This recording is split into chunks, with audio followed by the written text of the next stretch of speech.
내 몸과 마음을 가지고 나와 예배하는 우리 사랑하는 성도님들에게 하나님의 축복이 임하시기를 주님의 이름으로 축원을 드립니다.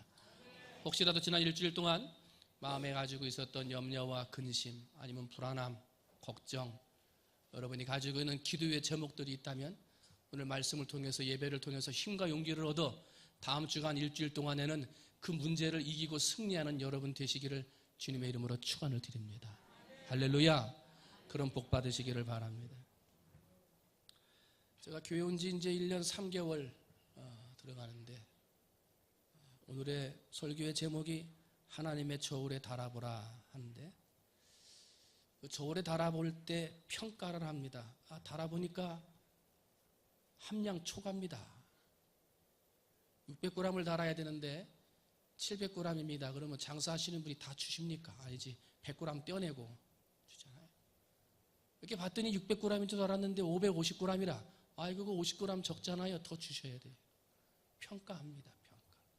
제가 온 지 1년이 좀 넘었는데 과연 우리 성도들이 어떻게 평가할 것인가, 그것도 궁금하고, 좋은 목사가 왔다고 생각하시는지, 우리 교회에 딱 맞는 목사가 왔다고 생각하시는지, 함량 초과인지 함량 미달인지, 그런 부분들도 저 스스로 좀 고민되는 부분도 있고, 가장 중요한 건 하나님의 저울에 달아보았을 때 과연 어떠한 목사일까, 그것을 생각하며 오늘 말씀을 좀 고민해 보았습니다. 사람은 평가를 받으면서 살아갑니다. 평가. 갓난아이가 태어났어요. 아기가 태어났다고 그래가지고 그 집에 가면 사람들이 아이들을 이렇게 만져보면서 하는 말이 있습니다. 야, 그놈 참 이쁘다. 남자아이 같으면 야, 그놈 참 씩씩하다. 태어날 때부터 그 아이, 갓난아기 때부터 그 아이를 사람들이 평가합니다. 그리고 그 평가는요, 일평생을 따라다닙니다. 그뿐입니까? 그 사람이 어떻게 살았는지, 어떠한 모양으로 살았는지, 사람들의 관계는 어떻고 하나님 앞에는 어떤 사람이었는지 평가를 하는데, 죽은 다음에도 평가합니다. 죽은 다음에도. 그래서 이 평가가 참 무서운 거예요. 세상에는 이 평가가 크게 세 가지의 평가가 있습니다. 첫 번째 평가는 다른 사람들이 나를 보고 하는 평가입니다. 다른 사람들이 나를 보고 평가한다. 이게 참 조심스러운 평가인데, 교회에서 어린아이들이 행사를 한다고 그러면 아이들이 재롱잔치를 하잖아요. 그래서 유치부 아이들, 그 조그만 아이들이 와가지고 율동하면 얼마나 예쁩니까? 그래서 아이들 막, 어른들이 박수치면서 웃으면서 막 기뻐하고 좋아하지 않습니까? 그런데 우리는 아이들을 보면서 기뻐하고 즐거워하는데, 아이들을 앞에 세워놓고 기뻐할 수 없는 사람, 즐거워할 수 없는 사람이 있어요. 아이들은, 어린 아이들이란 무대 공포증이 있기도 하고, 어떤 아이들은 아직 사회성이 조금 약해져가지고 앞에 나와서 아무것도 못해. 그냥 가만히 서 있는 거야. 다른 아이들은 막 율동하고, 어른들이 야, 저놈이 잘한다, 저놈이 예쁘다 말이지 박수 치는데, 내 집 내 아이는 아무것도 못하고 그냥 서 있어요. 그러면 그 집 부모와 가족들은 그 자리가 기쁜 자리가 아니에요. 즐거운 자리가 못 되는 거예요. 왜? 사람들이 평가하거든. 쟤는 왜 저래? 쟤는 왜 그냥 가만히 서 있어? 누구에게는 기쁘고 즐거운 자리, 박수치는 자리가 어떠한 사람에게는 가슴 아픈 자리, 가슴이 메어지는 자리가 될 수도 있다는 거예요. 왜?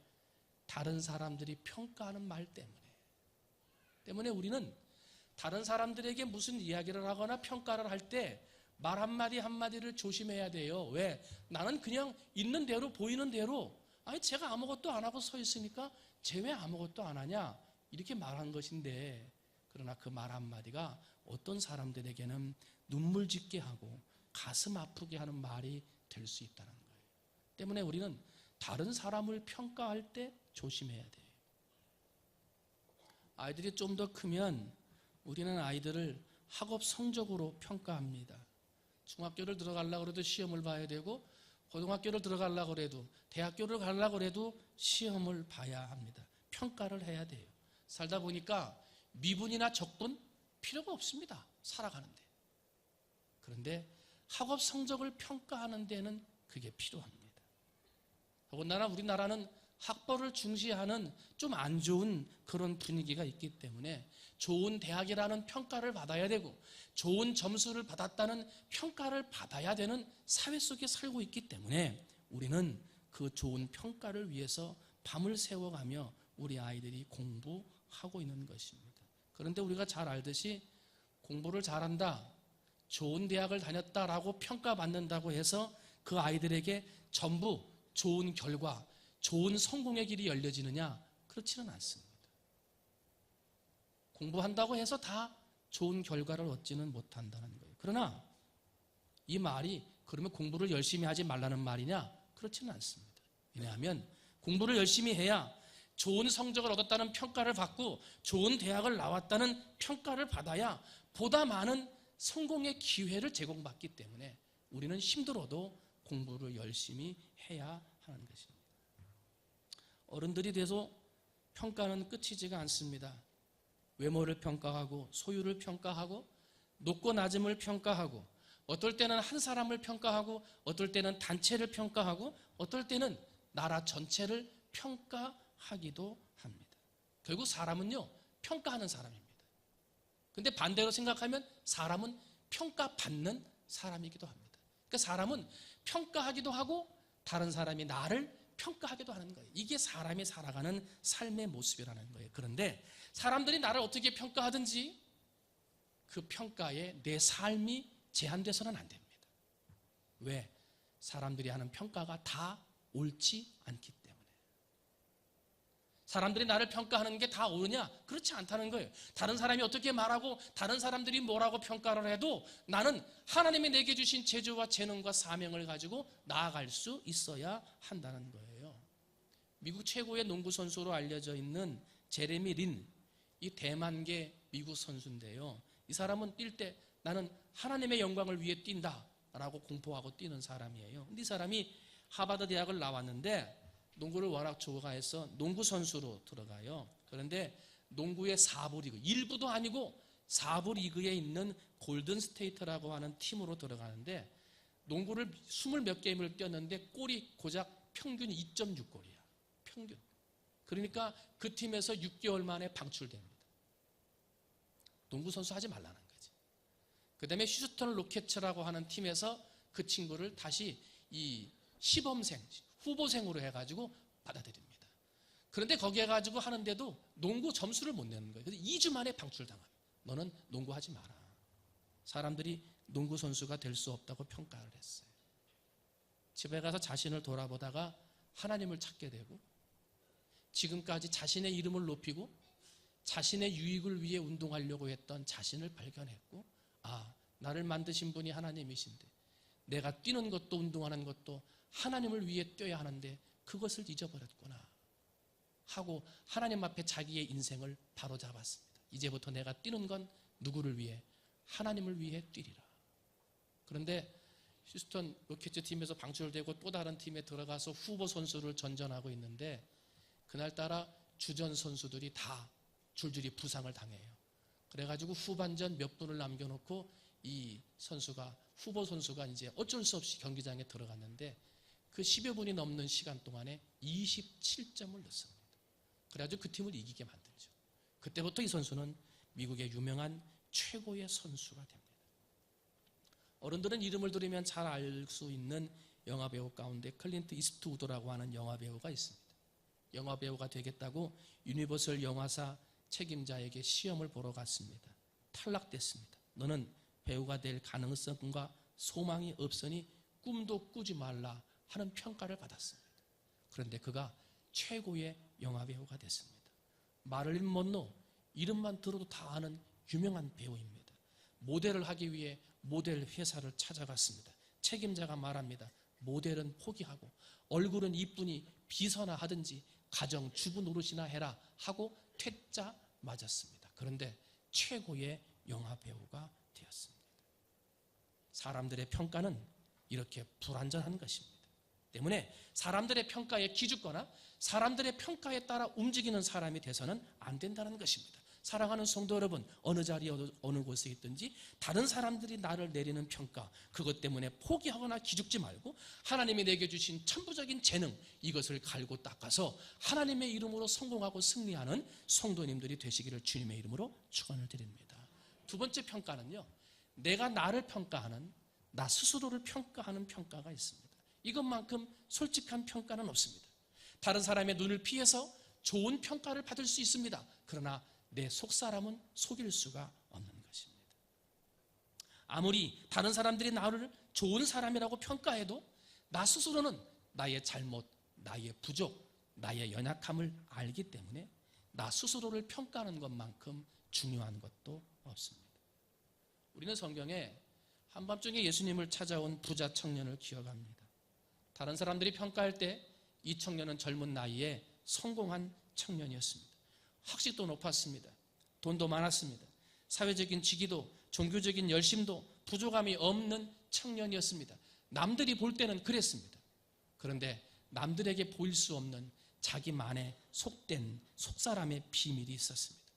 예수님을 찾아와서 조용히 물어볼 수밖에 없는 자기의 속사람의 차이가 있었습니다. 남들이 볼 때는 완벽한 사람, 남들이 볼 때는 성공한 사람처럼 보였습니다만 자기가 자기 자신을 평가해 볼 때는 구원의 문제, 어떻게 구원받아야 하는지 그거에 대해서는 자신이 없었던 것입니다. 사람들은 거울을 봐요. 거울을 보면 아침에 일어나서 머리가 흐트러진 건 없는지 거울을 보고, 양치질을 할 때도, 세수를 할 때도 잘 됐나 거울을 봐요. 밥을 먹고 나서도 거울을 보고, 직장 다니면서도 손꼬를 다니면서 거울을 보고, 옷을 입을 때도 거울을 보고, 넥타이를 멜 때도 삐뚤어지지 않았는지 거울을 보면서 내 겉사람을 살핍니다. 그런데 아무리 좌우로 흔들어보고 아래 위로 움직여도 보이지 않는 것이 있습니다. 그것은 내 속사람입니다. 머리카락이 잘 됐는지, 와이셔츠가 삐뚤어지거나 넥타이가 잘못되지는 않은지 속사람은 거울로 볼 수 있지만, 안타깝게도 속사람, 겉사람은 볼 수 있지만 속사람은 볼 수가 없습니다. 결국은요, 내가 나를 평가하려고 하는데 내 속사람이 어떠한 모양인지, 내 속사람이 삐뚤어져 있지는 않은지, 내 속사람에 뭐가 묻어 있지는 않은지 볼 수가 없기 때문에 나를 평가한다는 것이 그렇게 쉽지만은 않다는 거예요. 쉽지가 않다는 거예요. 그런데 나를 평가하는 것이 쉬운 것이 아닌데, 하버드 대학교 캠퍼스 안에는 학생들 가운데 전해져 내려오는 말이 있다고 그래요. 뭐라 그러냐면, 먼저 자신을 정확하게 판단해야 다른 사람을 판단할 수 있다 하는 거예요. 세계에서 공부 잘한다는, 세계 최고의 지식을 자랑한다는 사람들이 모인 곳이 하버드 대학 아닙니까? 그곳에서 얼마나 다른 사람들을 판단하기 좋겠어요. 자기가 최고 공부 잘하는 사람들이 모였는데, 그런데 그 안에 그런다는 거예요. 아니다. 먼저 너 자신을 정확하게 판단하지 않고는 다른 사람을 판단하지 말라 하는 거예요. 그런데 오늘 우리는 어떻습니까? 나도 잘 모르고 내 속사람도 내가 누군지를 잘 모르면서 우리는 다른 사람을 쉽게 판단합니다. 정죄합니다. 손가락질을 합니다. 여러분, 이렇게 저 사람이 왜 그래?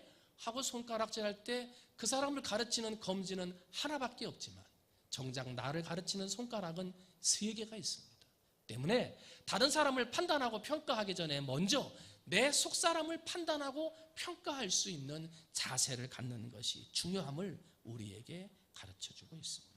여러분, 어느 자리에 있든지 내 눈 속에 있는 들보는 보지 못하고 남의 눈 속에 있는 티를 보고 판단하고 평가하는 그런 책망받는 인생이 되지 말고 먼저 나 자신을 잘 살피고 더욱 겸손하게 예수 앞에 설 수 있는 그런 여러분들이 되시기를 주님의 이름으로 축원을 드립니다. 세 번째 평가가 있습니다. 이 세 번째 평가는 보이지가 않습니다. 귀에 들리지도 않습니다. 다른 사람들이 말해주지도 않는 평가입니다. 보이지도 않는데 평가가 있습니다. 들리지도 않는데 평가가 나왔습니다. 내가 알 수도 없는 평가입니다. 그래서 가장 무서운 평가입니다. 손이나 팔등에 상처가 나면 눈에 보이니까 약을 바르면 치료가 됩니다. 혹시라도 다른 사람들이 나를 평가해서 거기에서 마음에 아픈 일들이 생기면 함께 대화를 하고 만나고 이야기를 하면서 그 아픔의 근심의 문제들을 해결해 갈 수가 있습니다. 그런데 이 세 번째 평가는 보이지가 않아요. 내가 만날 수도 없는 거예요. 치료하고자 해도 할 수가 없는 평가예요. 들리지도 않아요. 보이지도 않아요. 그 평가는 바로 하나님이 하시는 평가입니다. 하나님의 평가. 이 하나님의 평가는 중요한 게 있습니다. 사람들이 평가하거나 내 스스로 평가할 때는 눈에 보이는 결과가 있습니다. 어린아이가 어머니로부터 혼나는 거예요. 엄마 너 왜 그렇게 하냐? 하고 평가를 받아요. 그렇게 하면 안 된다는 거지. 그런데 계속 그렇게 잘못된 일을 하면 결과가 따라와요. 뭐예요? 꼬지람을 듣거나 꿀밤을 맞거나 회초리를 맞습니다. 학교에 가지요? 학교에 가가지고 선생님으로부터 야 그렇게 하면 안 된다 하고 꾸지람을 듣습니다. 그런데 계속 꾸지람에 들었는데 그 평가한 대로 하지 않으면 성적이 안 나오는 거예요. 친구들과의 관계가 좋지 않은 거예요. 다른 사람들이 평가하고 내가 평가하는 건 눈에 보이는 결과가 있습니다. 그런데 하나님의 평가는 눈에 보이지 않습니다. 하나님의 평가는 그 결과가 따라오지 않는다는 것입니다. 그러다 보니까 하나님이 어떻게 평가하는지 알지도 못하고 하나님이 어떻게 말씀하시고 평가하시는지 들리지도 않다 보니 사람들이 하나님의 평가를 무시하며 살아간다는 거예요. 여러분, 사람이 평가하는 게 중요합니까? 하나님의 평가가 중요합니까? 사람의 평가에 귀 기울여야 합니까? 하나님의 평가에 귀 기울여야 합니까?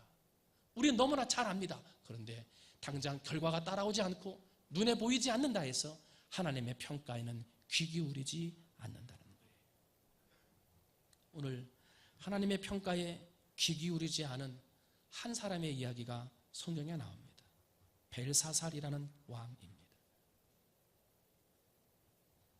당시는 세습 군주 시대이기 때문에 장남이거나 적자가 되면 자동적으로 왕이 됐습니다. 투표하거나 그렇게 뽑는 게 아니에요. 그러다 보니까 조금은 자격 미달의 사람들이 왕이 되기도 했고 자격이 부족한 왕이 있는 나라는 그 백성들이 그만큼 힘들게 살았습니다. 벨사살이라는 사람도 그런 부류에 속하는 왕이었습니다. 내가 이제 왕이 됐구나. 그것으로 모든 것을 이룬 것처럼 만족하며 살았던 사람입니다.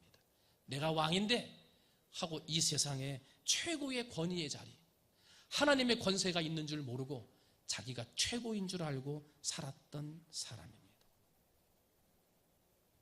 하루는 이 왕이 성대한 잔치를 열었습니다. 1000여 명의 고관 대작이 참여한 성대한 잔치였습니다.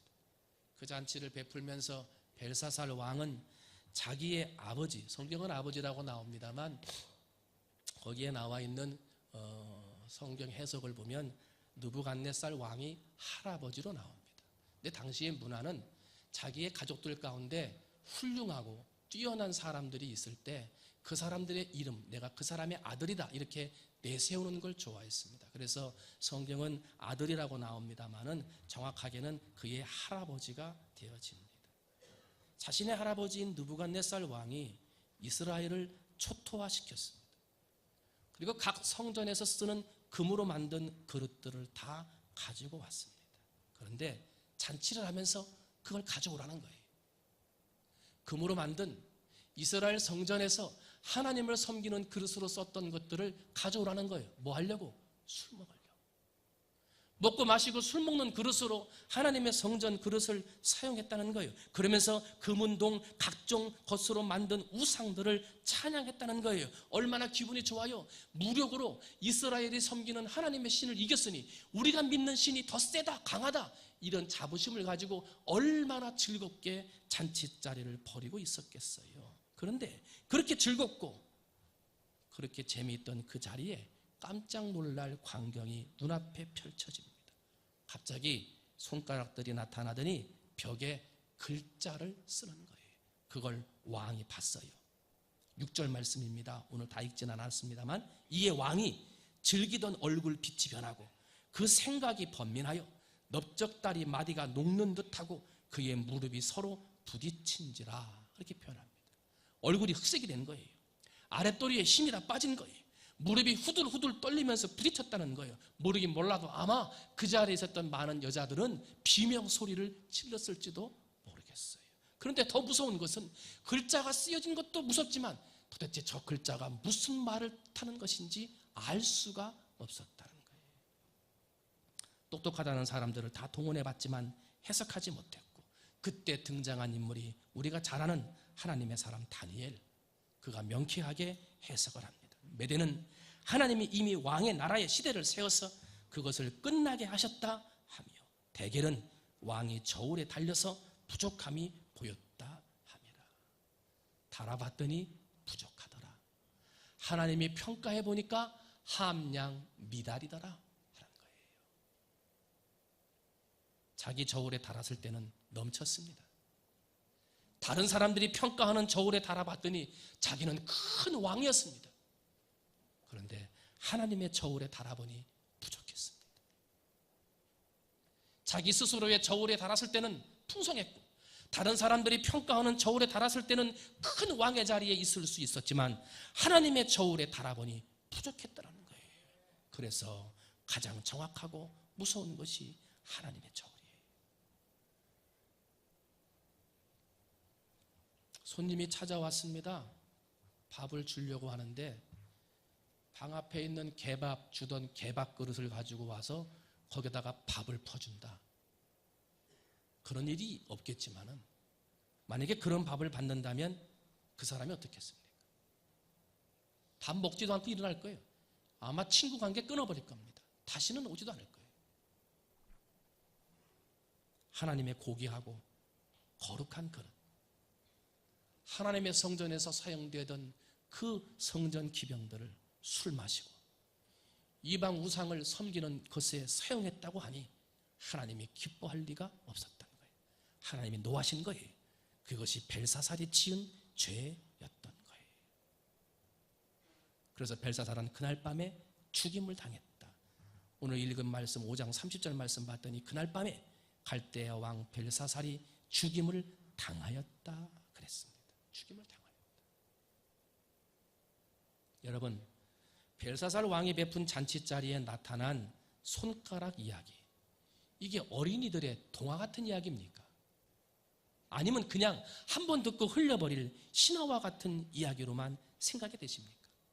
나는 벨사살 왕이 아니니까, 나는 그때하고는 다른 시대에 살고 있으니까 나하고는 상관이 없다, 그렇게 말할 수 있겠습니까? 아닙니다. 하나님의 말씀은 그것을 읽거나 듣고 있는 나를 위한 하나님의 말씀입니다. 하나님의 손가락은 지금도 움직이고 있습니다. 하나님의 저울은 지금도 우리를 바라보고 있다는 것입니다. 내가 그것을 볼 수 없어서, 내가 귀로 들을 수 없어서, 그것을 내가 느낄 수 없어서 그 결과를 깨닫지 못하는 것뿐이지, 나를 향한 하나님의 손가락은 움직이고 계시며 나의 생활의 모습을 보고 계시는 하나님은 나를 그 저울에 바라보고 계시다는 거예요. 때문에 우리는 말 한마디를 해도 하나님의 저울에 달려지는 인생이고, 남들은 속일 수 있어도 내 마음의 속마음이 어떠한 마음인가도 하나님은 속일 수 없기에 그 마음의 씀씀이조차도 하나님의 저울에 달려지고 있는 거예요. 때문에 우리는 어느 자리에 있든지 나는 하나님의 저울에 달아지는 인생이다, 이걸 기억하며 살아야 한다는 거예요. 이것만큼 두려운 것이 어디 있습니까? 이것만큼 조심해야 할 것이 어디 있습니까? 하나님은 지금도 나를 평가하고 계시다는 거예요. 벨사살 왕이 다니엘로부터 글씨의 해석을 들었습니다. 저울로 달아보니 부족했다, 당신의 나라가 빼앗기게 될 것이다 하는 예언이었습니다. 그러면 하나님의 평가를 듣고 저울에 부족하다, 그 죄를 지적받았으면 그 자리에서 회개했어야 했습니다.